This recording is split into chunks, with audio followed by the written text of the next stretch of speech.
Welcome to Jeffrey Fairbrother's Chapter 8 of his textbook Fundamentals of Motor Behavior. This is an online learning module focusing on one specific chapter, putting it all together. It's called the Motor Skill Learning Cycle, and that's what we're going to talk about. We're going to focus the majority of this online learning module on the learning cycle. We're going to talk about the characteristics and break down the different phases of it.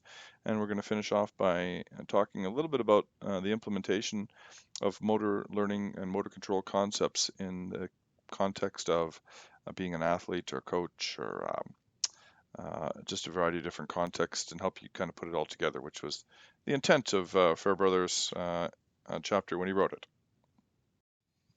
I'll start today by giving you a bit of an overview of the four phases involved in the motor skill learning cycle.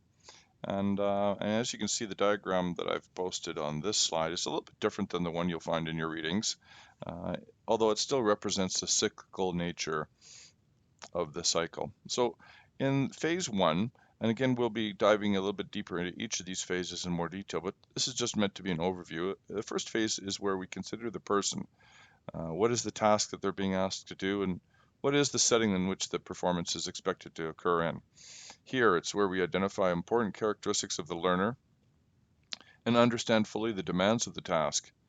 And finally, we'll identify ways in which the performance setting might influence the learner's attempt to meet the task demands. In the second phase, it's the planning for practice stage. Here is where we're going to be setting learning goals, developing instructions, and doing demonstrations, and develop practice structure.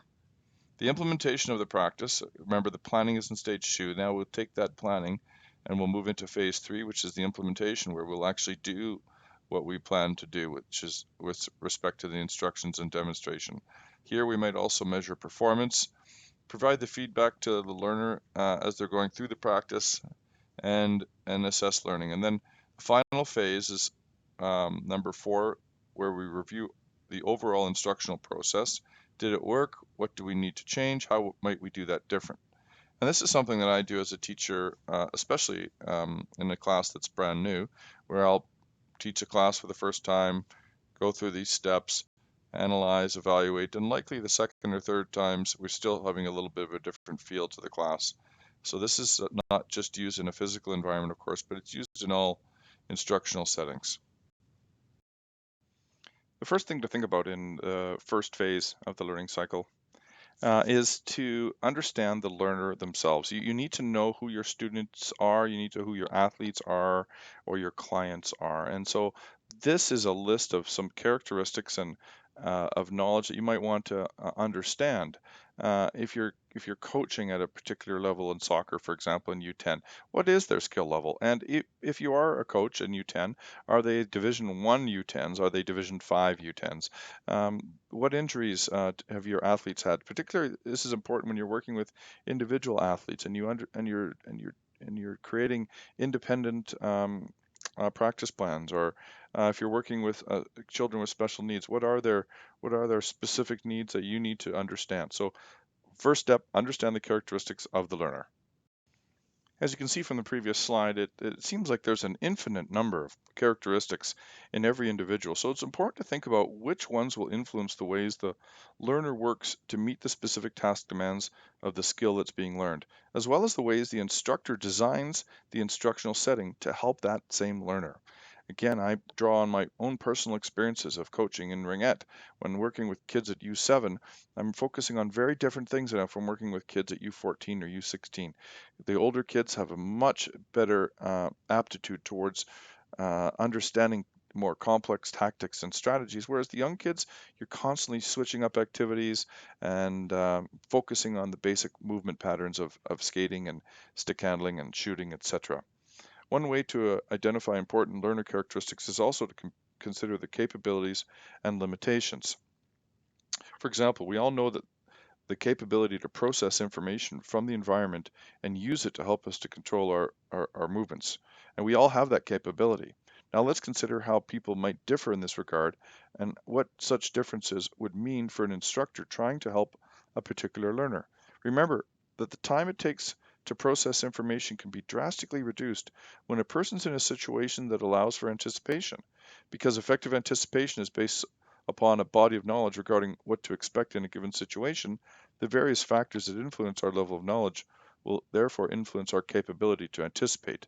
This, in turn, will influence how long it takes to process information. From an instructional standpoint, experience, knowledge, and skill are important considerations. When first teaching someone to drive, instructors typically try to simplify the environment by using an empty parking lot so that the learners can focus all of their attention on learning the basic ways to control the car. As the learner gains proficiency, the instructor gradually introduces more realistic demands, such as driving on roads and then driving in light traffic. This example shows how the characteristics of the learner, and in this case, the experience and the knowledge and the skill of the learner, can influence decisions that the instructor makes. The bottom line here is that we want to tailor our instruction to the needs of the individual learner to the extent that we can. The only way we can do this is to take the time to identify the important characteristics of the learner, and that will influence the way we approach our instructional strategy. Once you've considered the complexity of the characteristics of the learner, you then need to look at the task itself and realize that there is a significant amount of variation in terms of the demands of the task itself.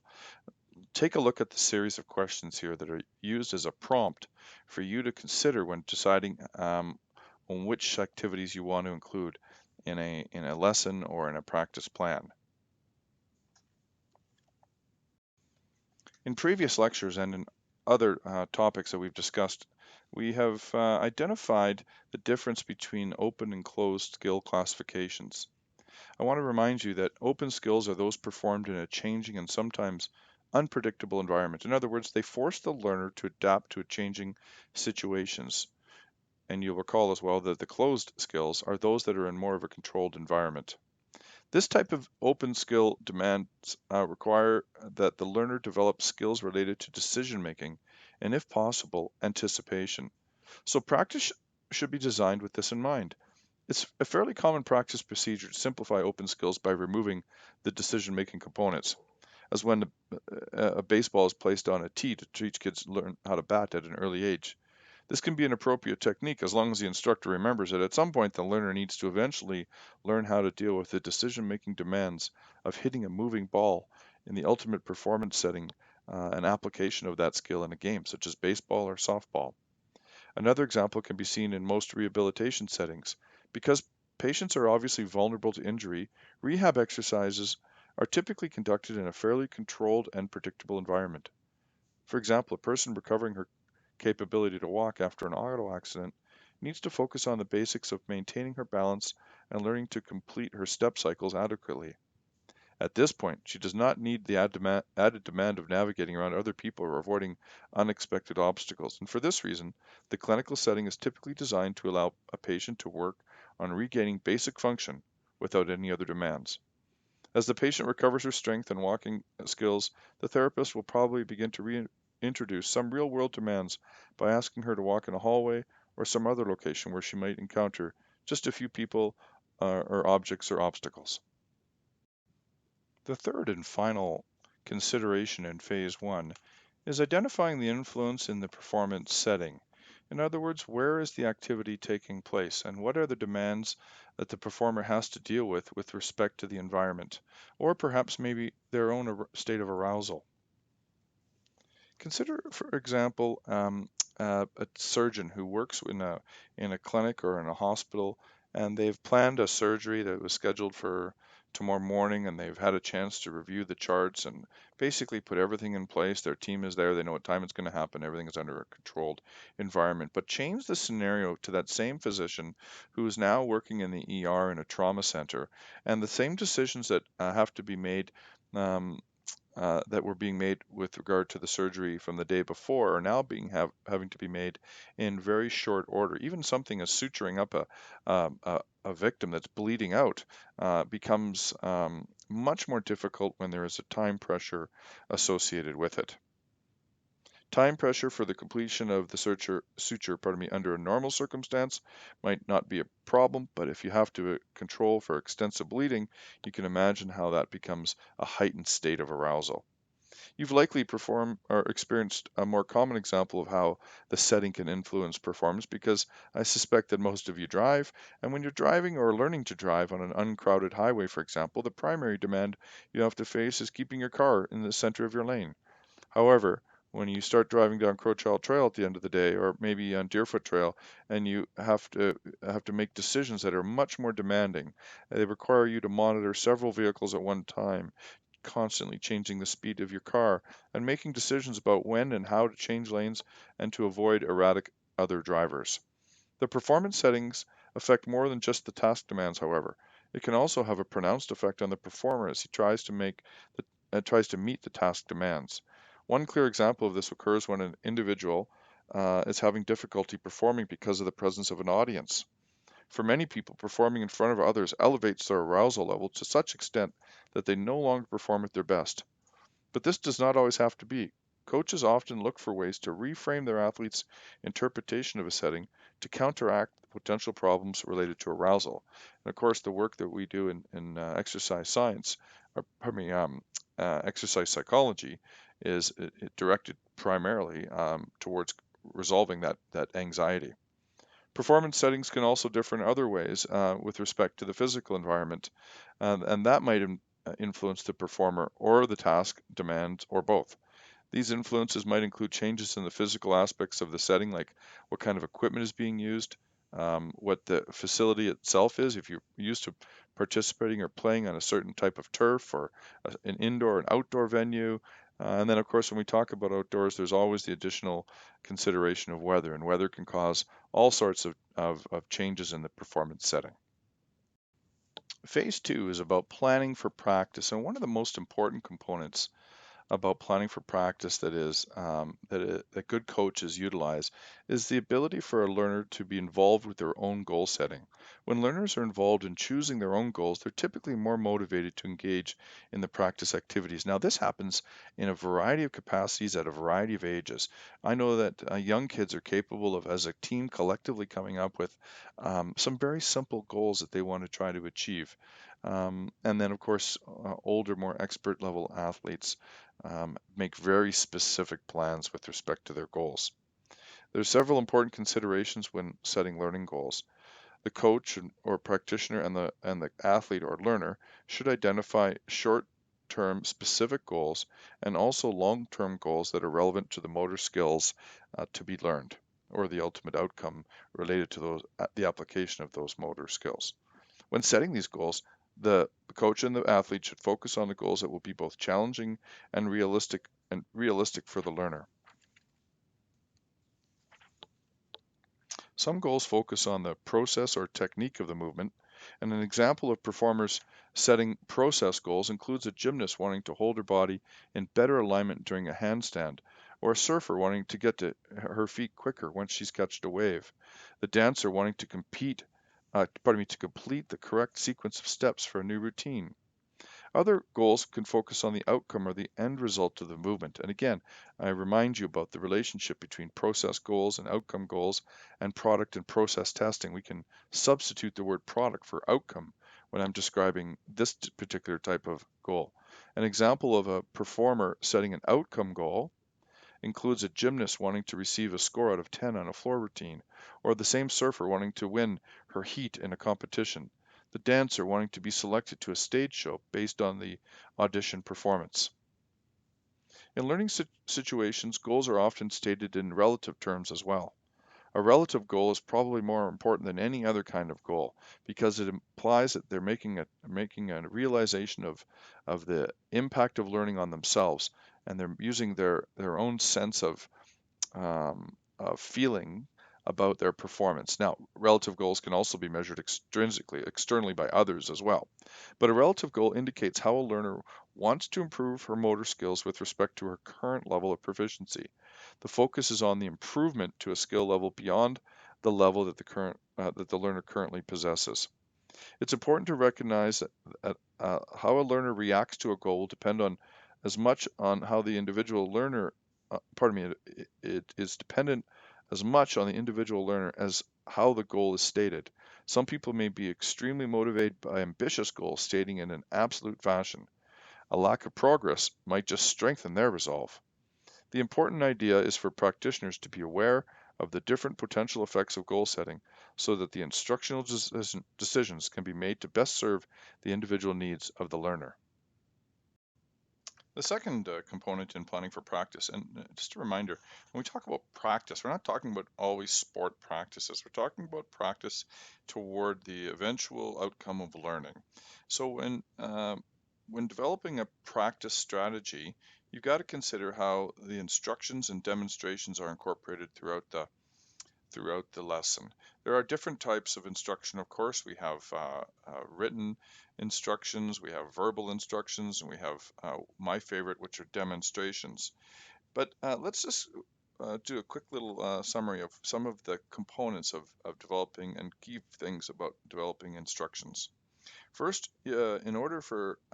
first of all, instructions to be effective, they should match the learning goals of the learner, especially with respect to specific actions the learner is supposed to take.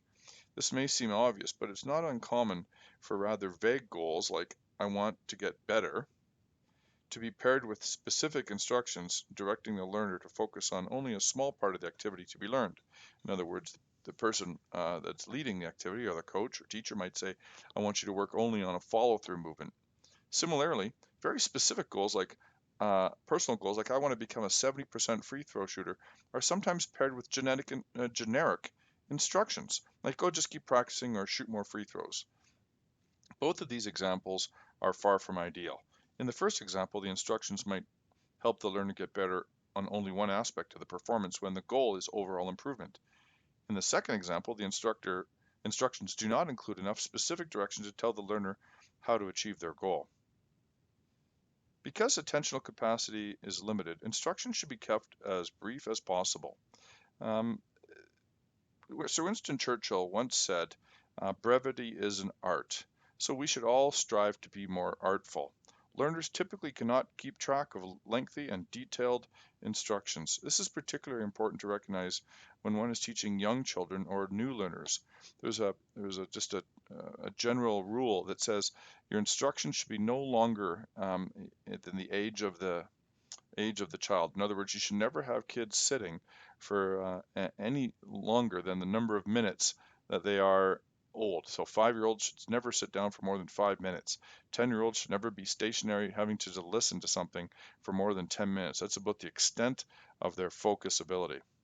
And finally, instructions direct the learner's attention to specific aspects of the movement or environmental cues. For this reason, the practitioner should be careful to develop instructions that direct the learner's attention appropriately. At very least, the practitioner should consider whether attention should be directed internally. So an example might be feel the solid contact when driving a golf ball, or externally. In other words, focus on the location of the hole when putting.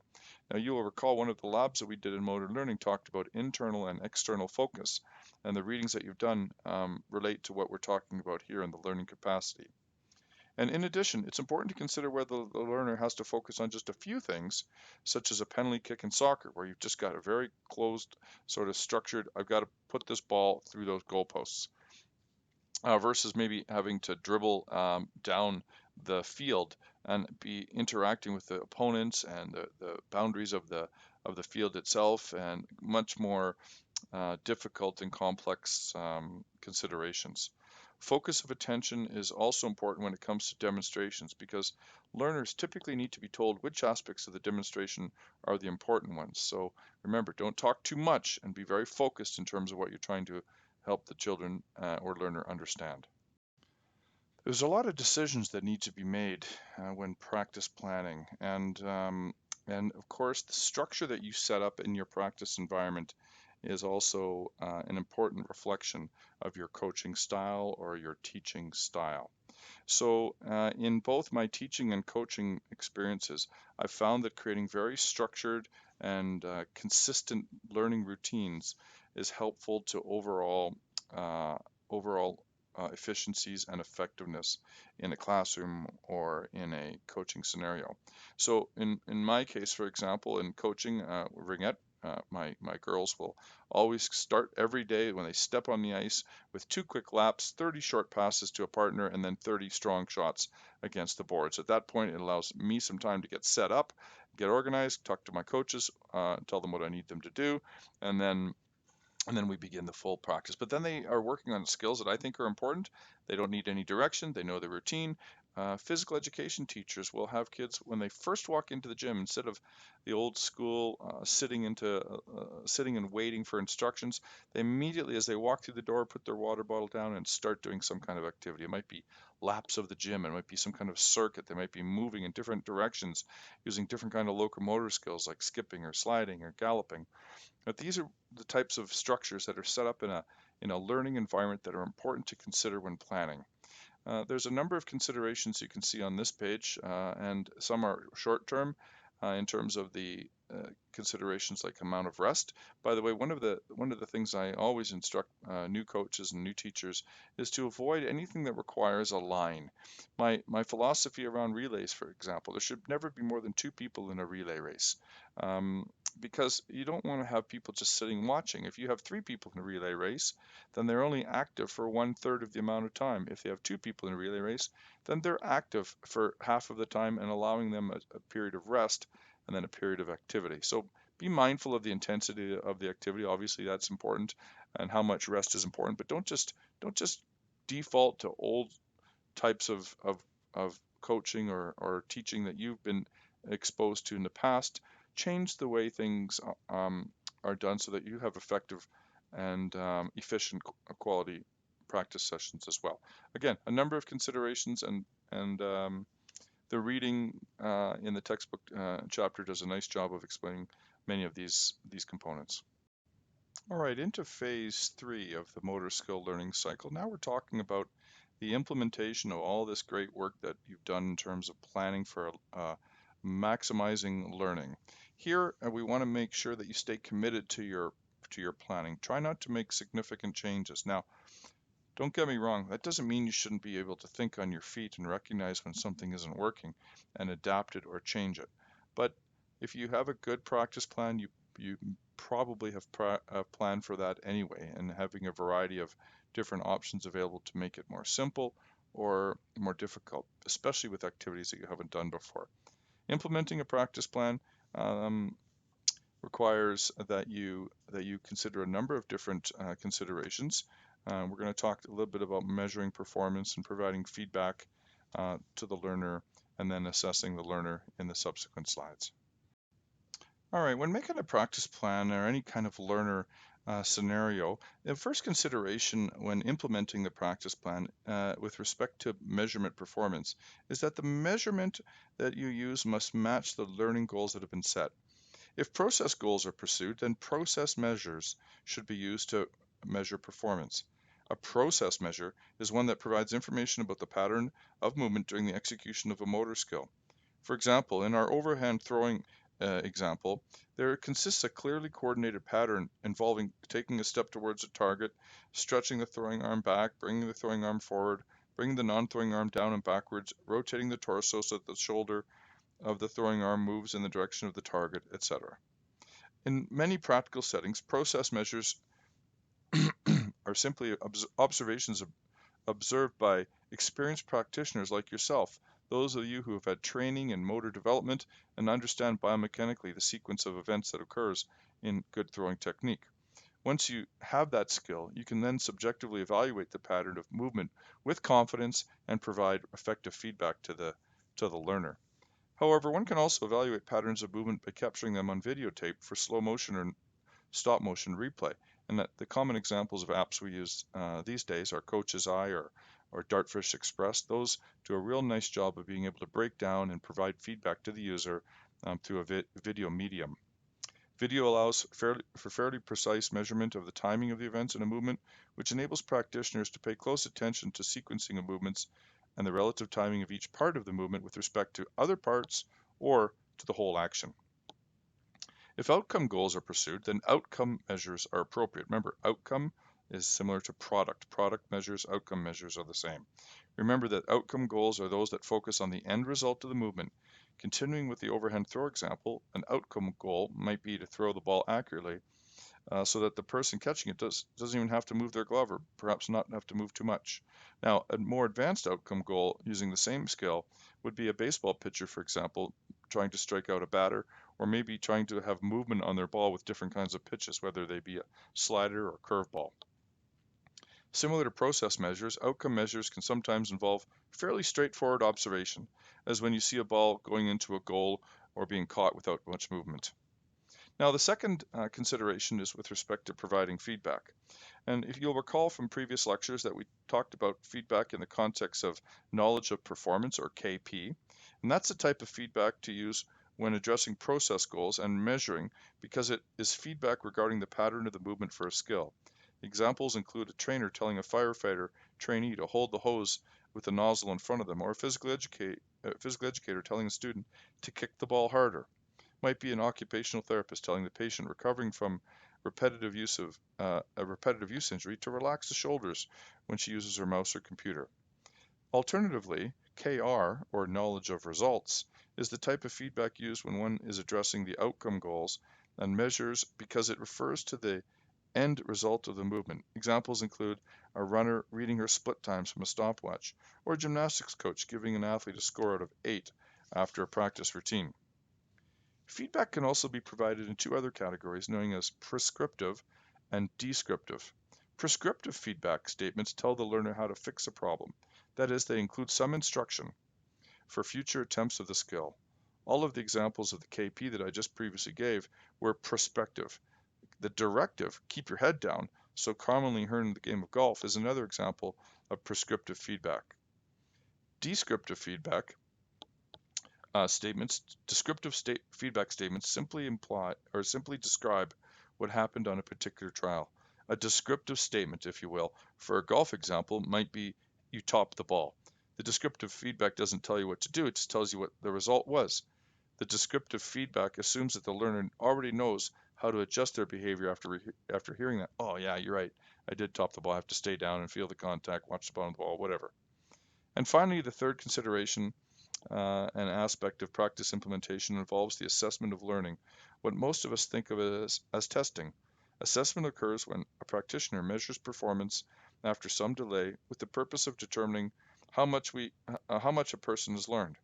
This differs from observation of performance during practice, which does not necessarily tell the practitioner how well an individual has learned a given motor skill.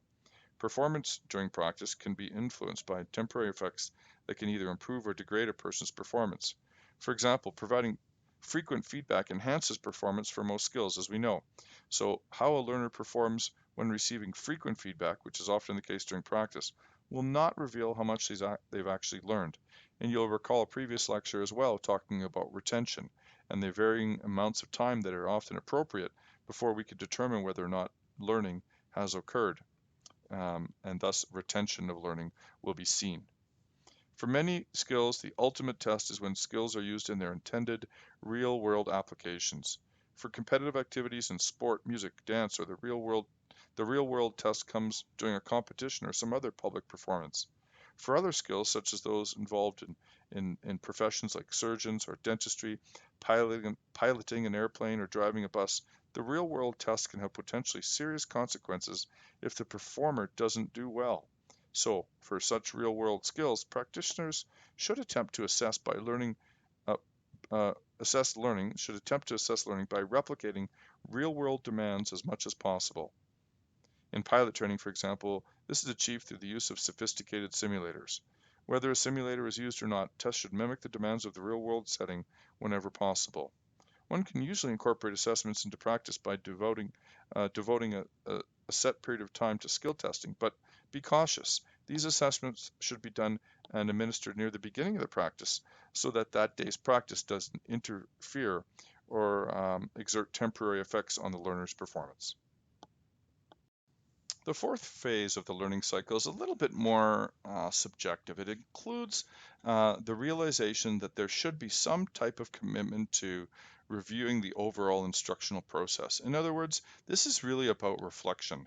and taking the steps to ensure that you are either yourself evaluating your progress. Are you meeting the needs and objectives of the learning activity, or having others help you in terms of reviewing and evaluating the success of your program? Remember, all good teachers and coaches are constantly changing and revising the way they do things to learn from their past experiences and better find ways to help the participants that they're teaching learn most effectively. Before I introduce the varying perspectives of implementing motor behavior, I want to just provide a quick little summary of that, of what we've just heard. The first phase of the motor skill learning cycle requires the practitioner to consider the characteristics of the learner, but not just that, also the demands of the task and the ways in which the performance setting or environment will influence both the learner and the task demands. The second phase of the cycle, you'll recall, involves planning the practice sessions by identifying goals, developing instructions and demonstrations, and deciding on which practice schedules to use. The third phase of the cycle focuses on implementing the practice plan in a way that allows the practitioner to measure performance and provide effective feedback and assess learning. It really is about the implementation, whereas the final stage is about the evaluation. The last phase of the cycle occurs when the practitioner reflects on how well a given approach has worked and decides what sort of changes might be needed in order to improve future practice experiences. Now, in the next 5 slides, I'm going to provide you with an overall context of the application or the implementation of motor behavior knowledge in different contexts. In the first one, we'll be describing some things to think about if you, as a listener or a learner in this particular online learning module, are an athlete. You might want to consider these things when you look at it from an athlete's perspective. Some of you will be more interested in looking at it from a teaching perspective or from a coaching perspective. And some of you that are listening to this might also be considering a career as an occupational therapist or perhaps maybe a personal fitness trainer. If you're interested in all 5, you're welcome to listen to all 5 perspectives. But this would be a good time that if you were interested in one particular area to advance to that particular topic and kind of listen to that perspective. There are some similarities in the different perspectives, but again, they are provided in the context of the specific user. Think about what you've learned now from the perspective of an athlete, and how you'll incorporate skill training that emphasizes how you control your movements and the way in which you learn this control. For sports requiring decision-making skills, identify the factors that influence the quality and the speed of your decisions. For example, deciding whether to pass the ball or shoot in soccer depends upon the position of all the players on the field who can influence the play. In practice, create realistic scenarios that challenge your decision-making. For sports that emphasize preparation and execution, such as target shooting or archery, focus your practice on these elements of your performance. Identify what you currently do and reflect on what you did during moments of peak performance. Document how variations in your behavior affected your performance to identify which behaviors are supportive and which ones might be problematic. Find a coach or a training partner who has expertise that you don't possess yourself and who is a skilled observer at the movements required by your sport. At the highest levels of performance, where some of you find yourselves, your relationship should be collaborative, which will allow you to control many of the aspects of your training while still receiving another knowledgeable person's perspective. Identify and use the appropriate type of feedback during your practicing sessions. Do not become reliant on external feedback during practice. Learn to use your own sensory information that's directly available to you as the result of your own movements. In other words, how the movement felt to you. This will help you connect to your intended goal and your outcome. In other words, what did you want to do, and therefore the outcome of what you did is only known to you and best understood by the person who did it. As a physical educator using motor behavior knowledge, you should incorporate skill training into lessons to help your students develop fundamental motor skills and learn critical skills for sport and other movements so that they can engage in a lifetime of various physical activity pursuits, which is ultimately the goal of any physical educator. Consider the capabilities and limitations of your students as well as the skills they need to learn. This will help you identify the best approaches to teaching motor skills in your particular students. Elementary school children will most likely be learning fundamental motor skills and the basic rules of movement games, whereas secondary students will spend more time learning more complex real-world sport and movement skills and tactics, as well as the rules and strategies associated with the sports or higher movement activities. Take advantage of positive transfer between movement skills by presenting the units in sort of a sequence, in other words, that have similar types of movement patterns. An example might be if you're teaching a badminton unit and you might want to back it up against a tennis unit or a volleyball unit where you were teaching overhand serving. Recognize the different ways in which your students learn and then design activities accordingly. These so-called free play activities can be a way to take advantage of implicit learning if your students have mastered the basics of certain movement skills. For example, free play in soccer can implicitly reinforce dribbling, kicking, and passing skills. Observations of classmates can also facilitate learning, so those times when some students are waiting to participate need not be wasteful. Encourage them to watch others and see what they're doing and see if they can learn from their peers. Use an appropriate amount of specifically targeted feedback. Don't provide feedback too frequently as well. Instead, allow your students to develop their skill at using their own sensory information to self-evaluate their performances. Be certain to give the feedback that you want and ensure that it matches the learning goal and the way that you've decided the performance is measured. Allow your students to have some control over their learning experience. They can benefit from being allowed to decide when they want to receive feedback, additional instructions, or physical guidance. And finally, use a variety of practice techniques to effectively challenge your students in a way that will benefit them uh, in, in terms of their long-term retention and learning of their motor skills.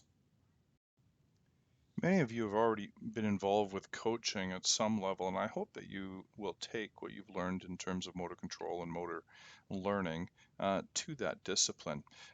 So some of the key components for an athletic coach with respect to motor behavior includes incorporating skill training into practice sessions to help your athletes develop the effective movement techniques needed for their sport. Motor skill training encompasses the learning of movement control and coordination, as well as the perceptual and cognitive skills needed to support performance. If your sport requires decision-making skills, identify the factors that influence the quality and the speed of the decisions your athletes need to make. Do your athletes, for example, make the right decisions during practice, but maybe not under the pressure of a game situation? In your sport, if your sport emphasizes preparation and execution, like gymnastics or diving, organize practices that focus on appropriate behaviors associated with these aspects of performance. Observe your athletes to identify specific behaviors that either benefit or hurt their preparation and execution. Identify the most effective role that you can play for your athletes. Highly skilled athletes are going to be looking for a collaborative relationship with you, and because of the fact that they retain such a high degree of knowledge as part of being an athlete themselves. The more that you can have them incorporating their knowledge as part of the strategy for practice planning, the more ownership they'll have of that. Less skilled athletes, of course, need more structure and guidance from you. Use an appropriate amount of specifically targeted feedback. Help your athletes learn to use their own sensory information to evaluate their performance by withholding feedback on a good proportion of their practice attempts. When you do provide feedback, be certain that it's tailored specifically to the athlete's skill training goal and that it's consistent with the way that you're measuring progress towards that goal. For skilled athletes who know how to correct their own errors but may not be able to reliably detect them, give them feedback that describes what they did or what the outcome was for a particular practice attempt. And for less skilled athletes, you should also provide an explanation of how to fix the problem. And finally, take advantage of a range of practice techniques to challenge your athletes in ways that will benefit their competitive performance. Remember that performance during practice does not always translate directly to competition. Sometimes poor practice performance means that an athlete is simply being challenged and will ultimately perform quite well in competition. Some of you have aspirations to working in the rehab environment as an AT or occupational therapist or maybe a physiotherapist. So keep in mind that motor behavior and motor learning is an integral part of what your chosen profession will be. Design and use rehab activities that are based on the principles, therefore, of motor behavior. Document how variations in your patient's behavior affect their performance of specific skills. Identify which behaviors are supportive and which ones are more problematic with respect to the rehab goals. Poor functional performance can be due to pain and weakness and restricted range of motion, or a previously learned pattern of movement that is now ineffective. Recognize that some patients might benefit from a more collaborative relationship. Other patients might benefit from more frequent and specific direction. Again, that depends on the knowledge level and the experience of the rehab process with your patient. Recognize when assistive devices are appropriate to meet short-term rehab goals, and identify and use the appropriate types of feedback during rehabilitation activities. Providing an appropriate amount of external feedback will allow a patient to learn to use their sensory information that is directly available to them as a result of their own movements and not rely solely on the external feedback. You should use a variety of practice techniques to take advantage of different ways people learn and challenge them to improve movement skills that are relevant to their functional performance in everyday life. Help your patients recognize that therapy is sometimes more or less challenging than the real-world setting, and that their performance during rehab does not always dictate about how they'll be out on their own. Be certain that the rehab activities match the patient goals in terms of the activities they complete, the way their performance is measured, and the feedback they receive. And finally, when it's appropriate, allow your patients to have some control over their own rehab experience. This will help prepare them to continue their rehab activities on their own once the clinical course of treatment and therapy is finished. If you find yourself gravitating towards the fitness profession, perhaps maybe as a personal fitness trainer, there is lots of opportunities for you to use this motor behavior knowledge in your profession. Incorporate skill instruction related to exercise technique into your training sessions with clients. Correct technique maximizes training adaptations and reduces the risk of injury. Be aware that a lack of motor skills might be a barrier to exercise for some of your more sedentary clients. Even seemingly simple skills that most active people take for granted can be quite challenging for others who do not have similar movement experiences. Recognize that even fit and experienced clients may be uncomfortable demonstrating new movements in a public setting. So, for example, your client might be resistant to doing group activities or group exercise because they're self-conscious about making a mistake in front of others. Adopt the attitude of a teacher so that you will help your clients learn to perform exercise skills correctly on their own. Don't become, in any other capacity, like somebody that just gives and directs information, telling people what to do in sort of a militaristic way. Adopt the learning strategies that we've talked about in motor behavior to help build capacity. In the long run, it's these clients that will end up staying with you the longest and appreciate the strategies that you're using with them. Observe your clients' exercise behaviors and carefully document how those behaviors affect their performance. Which of those behaviors are very supportive and positive, and which ones are maybe not or more problematic. Recognize that some clients will want a more collaborative relationship with you, especially those with a higher skill set and knowledge, while others will be wanting more frequent feedback and specific directions.